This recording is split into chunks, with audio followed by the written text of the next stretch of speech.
మాట్లాడుతున్నాడు. ఏమని? రాష్ట్రంలో పెత్తందారులకి పేదవాళ్ళకి పోరాటం అంట. నేను పెత్తందారంట, ఆయన పేదవాడంట. పాపం నిరుపేద, ఆయన డ్రాయర్ కూడా లేదు.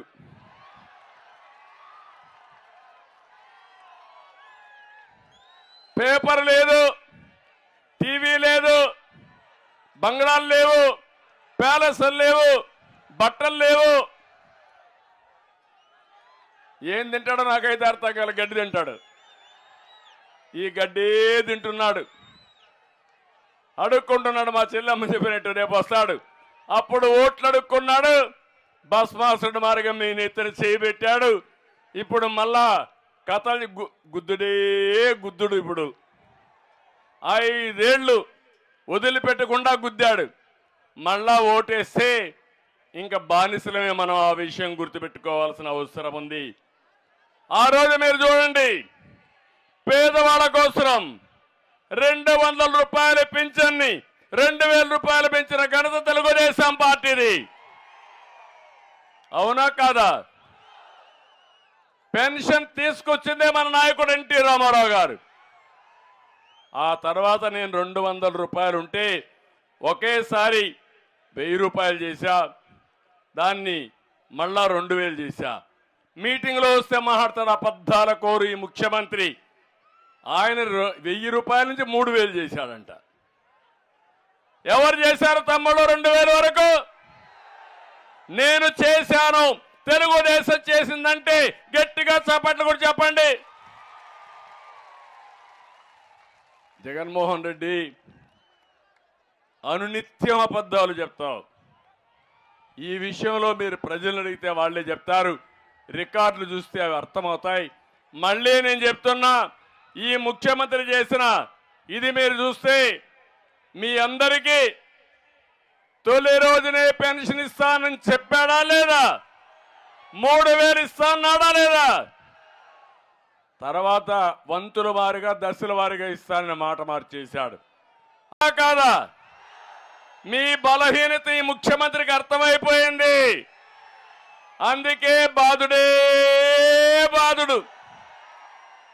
50 రూపాయలు ఎంత తమ్ముడు? ఇప్పుడు క్వార్టర్ బాటిల్ 200. 150 రూపాయలు ఎవరికి పోతున్నాయి? ఎవరికి పోతున్నాయి? మీకు కోపం రావడం లేదా? ఇంకా అందులో కూడా కొత్త కొత్త బ్రాండ్ తెచ్చాడు. బూమ్ బూమ్ అంట.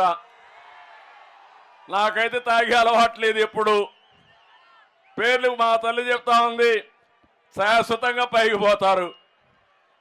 ఆడపిల్లల మంగళ సూత్రాలు తెంపే దుర్మార్గుడు ఈ జగన్మోహన్ రెడ్డి అని చెప్పి నేను మీకు తెలియజేస్తున్నా.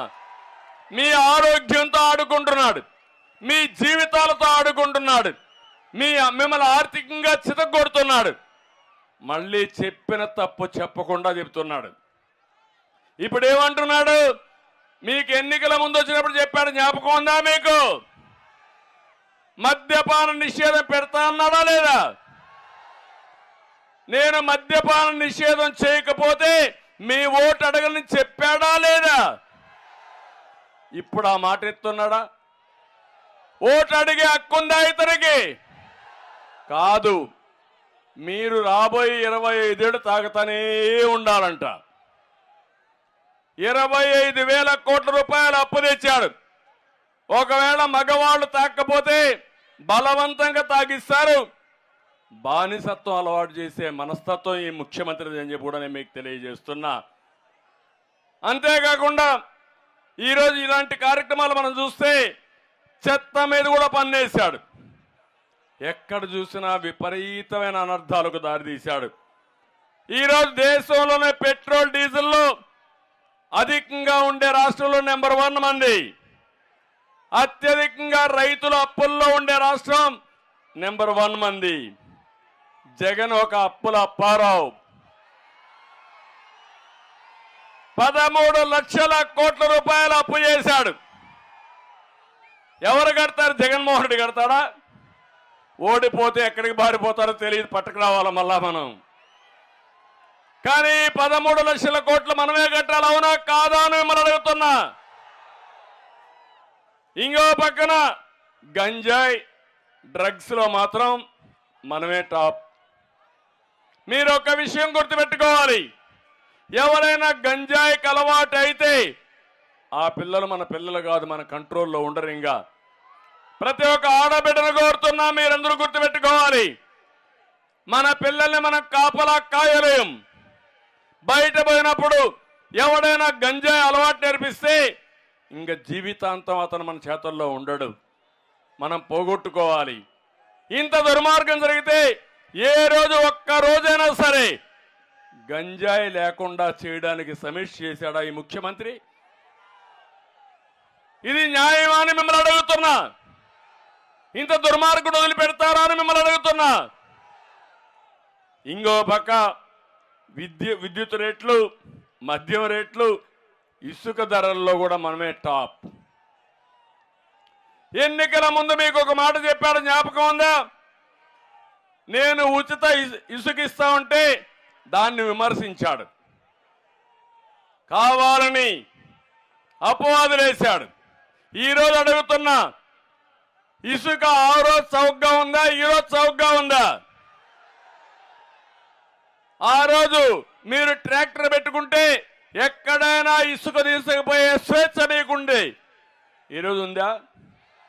మీ పొలంలో మట్టి మీ ఇంటికి పొడిగి లెవెల్ చేసుకోవాలన్నా ఆ మట్టి కూడా మొరం కూడా మీరు తీసుకుపోలేకపోతున్నారంటే ఎంత దుర్మార్గుడో మీరు గుర్తుపెట్టుకోవాల్సిన అవసరం ఉంది.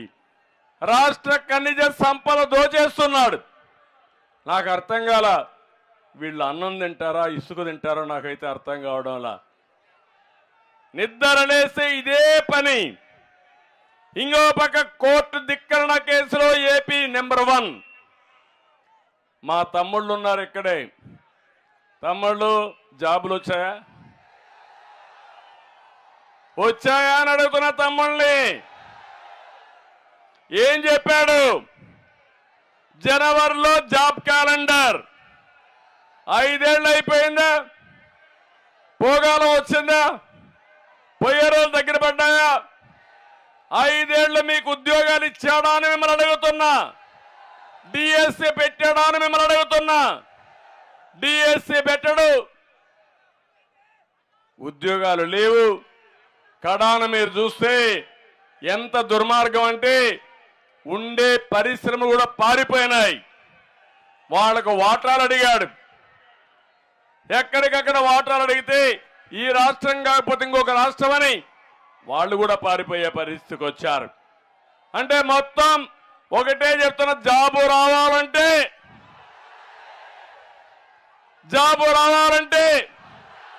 మళ్ళీ హామీ ఇస్తున్న తెలుగుదేశం జనసేన ప్రభుత్వం యువతకు ఉద్యోగాలు ఇచ్చే బాధ్యత మాదని మరొకసారి హామీ ఇస్తున్నా.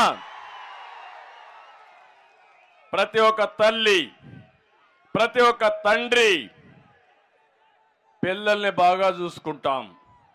మనం ఒక పూట తినకపోయినా ఆ పిల్లల్ని బాగా చదివిస్తే వాళ్ళు బాగుపడతారు. నాకు వయసు వచ్చినప్పుడు నా పిల్లలు చూసుకుంటారనే ఉద్దేశంతో వాళ్ళని బాగా చదివిస్తాం. అలాంటి పిల్లలు చదువుకున్న తర్వాత కూడా ఉద్యోగం రాకుండా మీరు చేసే కూలి డబ్బులతో వాళ్ళు గడపాలనుకోవడం ఎంత ఘోరమో మీరు ఒక్కసారి ఆలోచించండి. ఇది మన యువత తప్పు కాదు, మన పాలకుల తప్పు. అందుకే నేను ఒక హామీ ఇచ్చాను, యువ గళం కింద ప్రతి ఒక్క నిరుద్యోగిని, చదువుకునే పిల్లల్ని పూర్తిగా ఆదుకునే బాధ్యత తెలుగుదేశం పార్టీ జనసేనది. 3000 రూపాయలు నిరుద్యోగ భృతి ఇస్తాం తమ్ముళ్ళు. మన ప్రభుత్వం వస్తానే యువతకు 3000 రూపాయలు ఇస్తాం.